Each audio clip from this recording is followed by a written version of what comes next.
Cartier have just announced a new watch, a titanium version of their iconic Santos to Cartier model.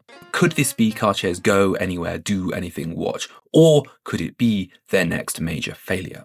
Let's talk about it. Welcome to Doug's Watches, the thinking watch channel. So Cartier have just unveiled their latest curiosity, a titanium cased and braceleted Santos. And I think it is going to divide opinion. But first, the headline stats. It's only available as the large model, so 39.8mm wide. It features the wide dial, a date complication as all of the large models do, and beneath the dial sits the caliber 1847 MC automatic movement, which features a 40-hour power reserve. It's worth noting that this is a fully in-house movement, with MC standing for Maison Cartier, if you care for that sort of thing. Most importantly though, the watch is 43% lighter as a result of the material change. The normal watch in steel guise is 142 grams. It's not heavy, but it's not light either.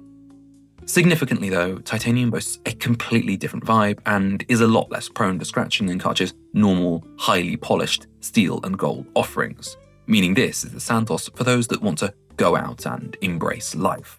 And what will you pay for this then? That's $11,500, or about £8,000. I haven't yet found pricing for us Brits, but this price means it's a little bit more than a normal steel model. And this seems appropriate given the normal titanium watch premium. This use of titanium is not the first for the Santos. As a now dressy-leaning sporting watch, it has dabbled in titanium before with the Cartier Santos 100 collection, which featured some titanium pieces up until 2017. When the Santos was reintroduced in 2018 for the reference WSSA 0018, this brought in the quick switch bracer system and the easy link removal. The titanium model though was missing from the lineup, and in its place came the steel and gold watches that we're familiar with today. These are your more classical Cartier offerings. Now, I should say I have not yet been hands-on with this watch. I'm just going off the press releases, photos, and everything else that's been out the past day. But as a watch YouTuber type and a Cartier nerd, I felt I needed to weigh in here. I think this watch shows us two incredibly important things that are going on with Cartier. First, it shows that Cartier is listening to the consumer. The Santos has two main problems, if any. The watch scratches very, very easily. Watch Reddit threads are full of people moaning about their first scratch, not unique to the Santos by any means, but at a much higher rate than normal. Now this is a downside of having such polished surfaces on the watch, but this is the jewellery-focused, dressy Cartier that we know and love. And a lot of people do love them. If we turn to the Morgan Stanley watch report, we will find them in second place. And I suspect that as the years roll by, the gap between them and Rolex will continue to narrow. And that's because of two reasons. First, because I see it on the wrists of people in the real world, both men and women. I see Cartier more and more. That's anecdotal evidence, I know, but take it or leave it in the comment section. But there's that other reason as well, because of watches like this. See, Cartier of late appear to be changing in the watches that they are launching. The two-tone Santos minimal tanks are still their bread and butter, yes, but the coloured dial is back, expanding beyond the iconic red to greens, blues and browns. We're seeing more and more of these, and I expect that Watches and Wonders next year will see an expanded range designed to cater to an ever-expanding audience. And as part of this, we're also seeing more masculine watches in their lineup. So watches like the ADLC are of course incredibly Batman-coded. However, for buyers, I think this might be a step too far, a bit too noticeable, a bit too much like a Breitling Avenger night mission.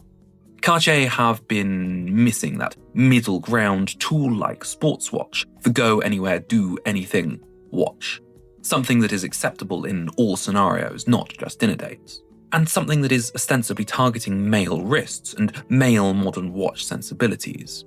By the mere virtue of this only being available in the large model, we know this is targeted at those with a larger wrist, so this is going after your male Cartier buyers. Or prospective buyers.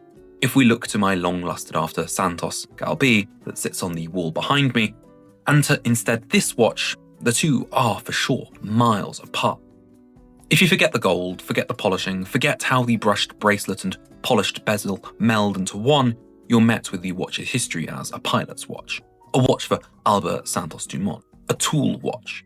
Over 120 years on, the aesthetic of the tool watch has moved on. We expect the austere look of an Explorer 2. We expect the brutalist tone of harsh stainless steel or titanium on a pilot or field watch. And this new Santos, I think, finally delivers this look. A Santos perhaps not reinvented for the 21st century, but maybe one that has been reshaped for it.